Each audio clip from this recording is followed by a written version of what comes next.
Ciao a tutti e buona serata. Prima di iniziare vogliamo ringraziare Daniele Missaglia, un affezionato segnalino che mi ha permesso di creare questo contenuto. Grazie ad un libro che lui ci ha dato ho ricavato le informazioni interessanti ed importanti che andrò a raccontarvi.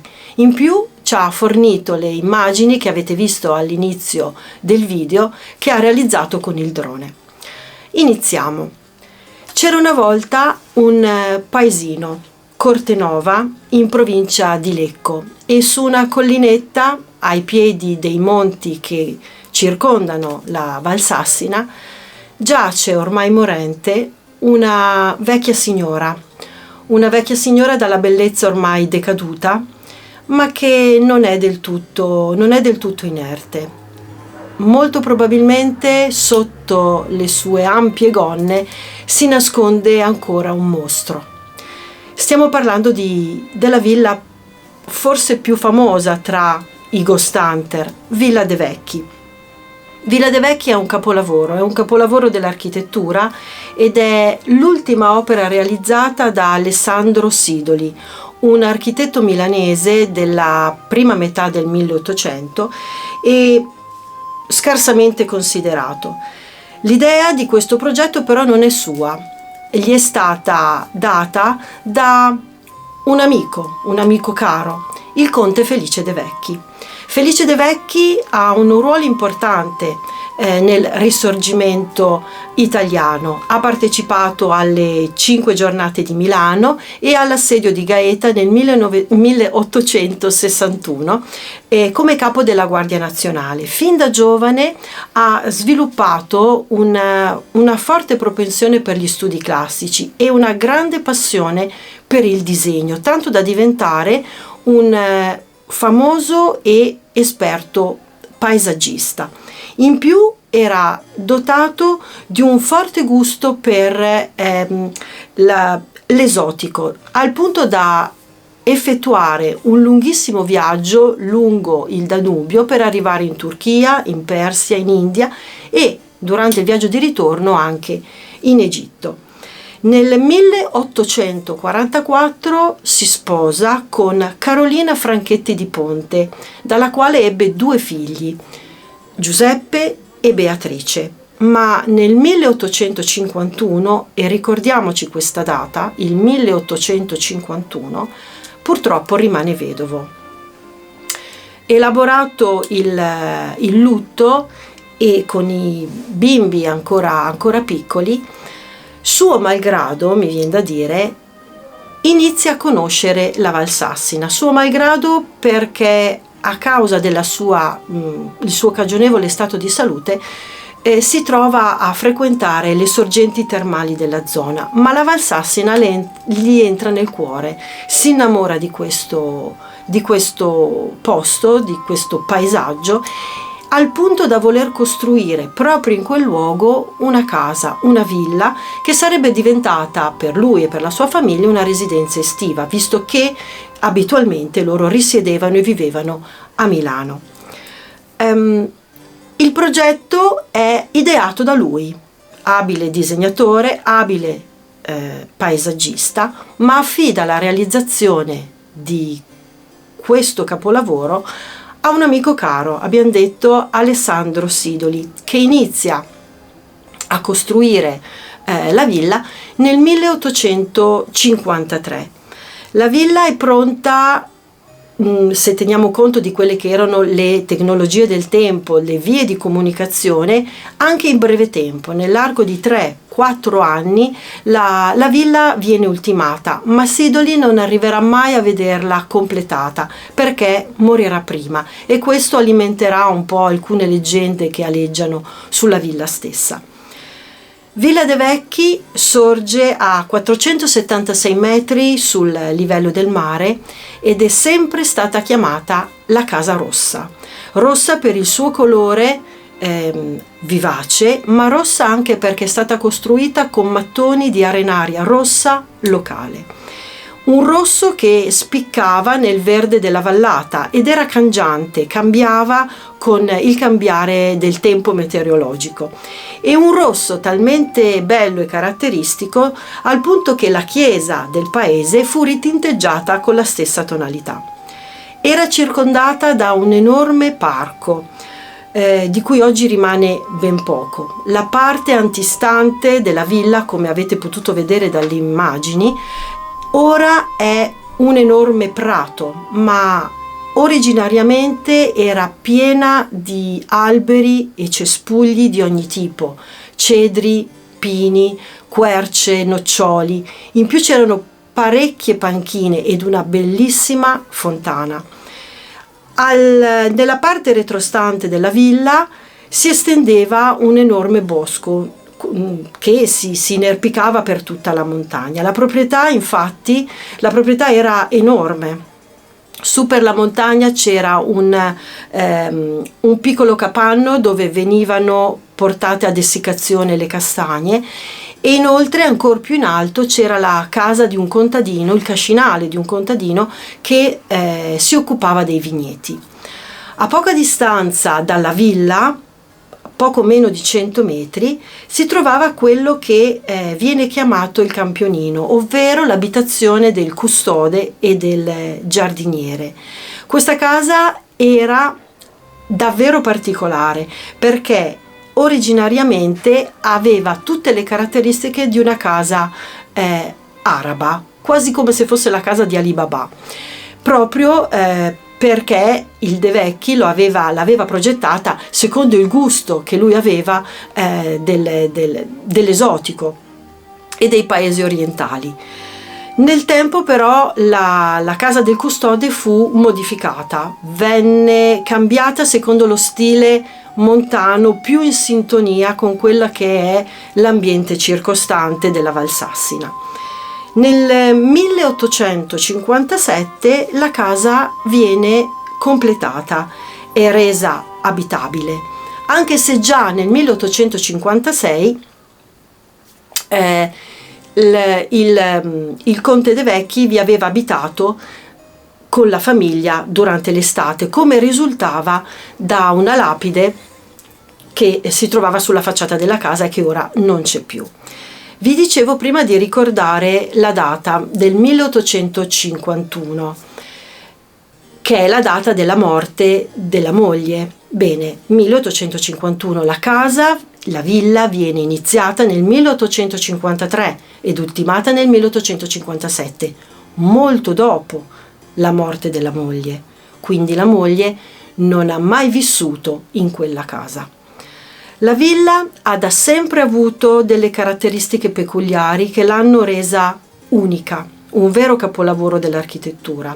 A parte il colore rosso, sia esternamente che internamente la villa non ha spigoli vivi ed ha tanto da assumere proprio una conformazione, un aspetto smussato e rotondeggiante.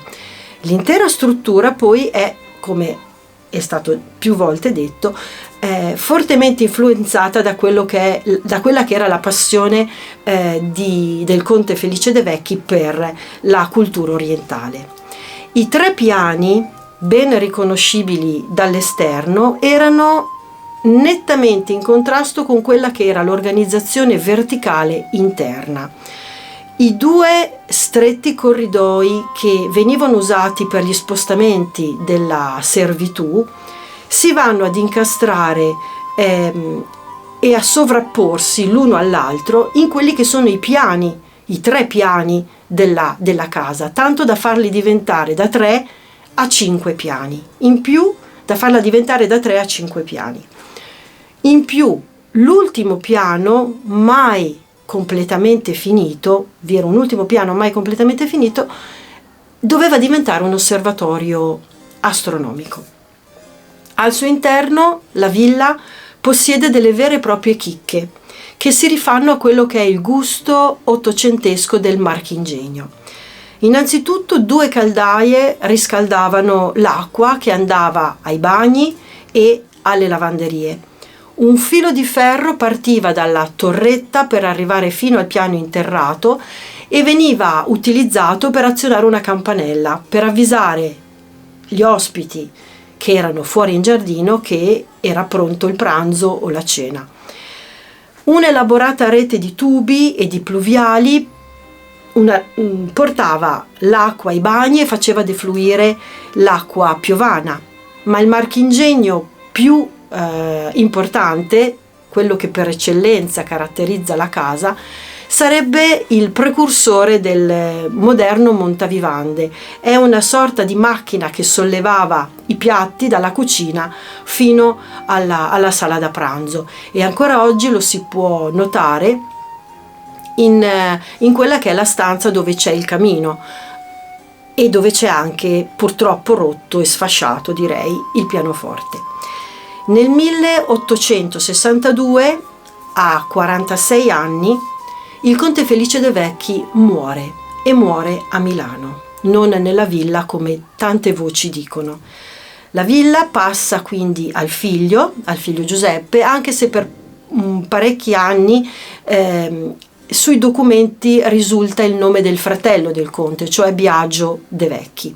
La villa non viene più modificata, viene modificata, come abbiamo detto, la villa del custode, che passa la casa del custode, che passa da stile arabo a stile montano, anche se il cambiamento non è dovuto essenzialmente ad un problema stilistico, quanto più ad un problema geologico. Purtroppo i dissesti statici vanno a compromettere quella che è la stabilità della casa, e quindi occorre renderla più solida e cambiarla addirittura, e se ne cambia lo stile.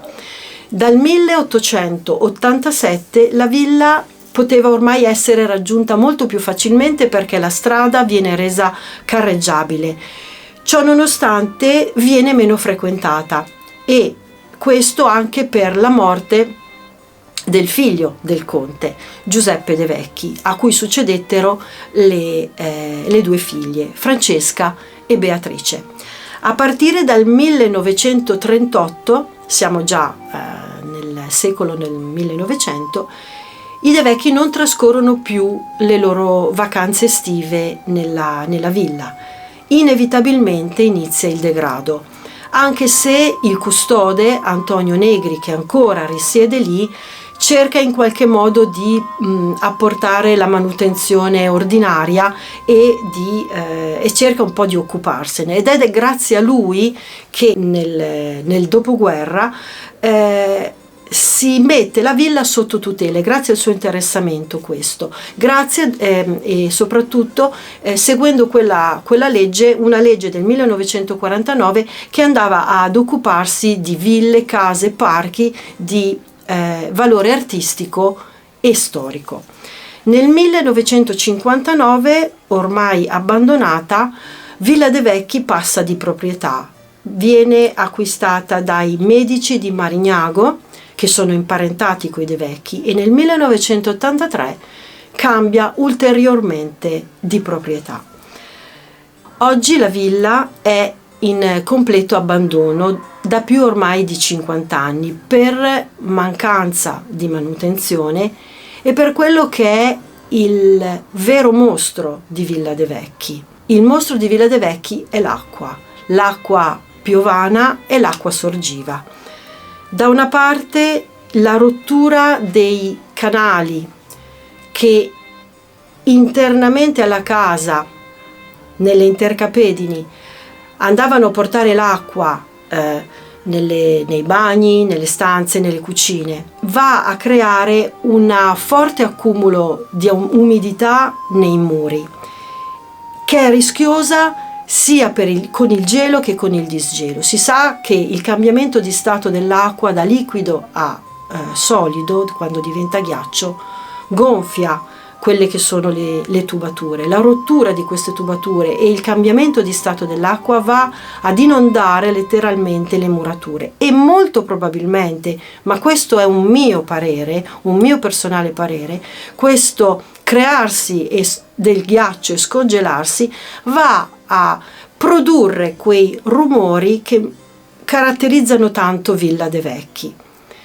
Inoltre la rottura di quelle che sono le condutture di raccolta dell'acqua sorgiva che andava ad alimentare non solo la fornitura di acqua della casa ma la fontana, vanno ad ulteriormente accumulare la casa di umidità e a formare delle vere aree di ristagno di acqua che, penetrando nel terreno, vanno ad indebolire quelle che sono le fondamenta.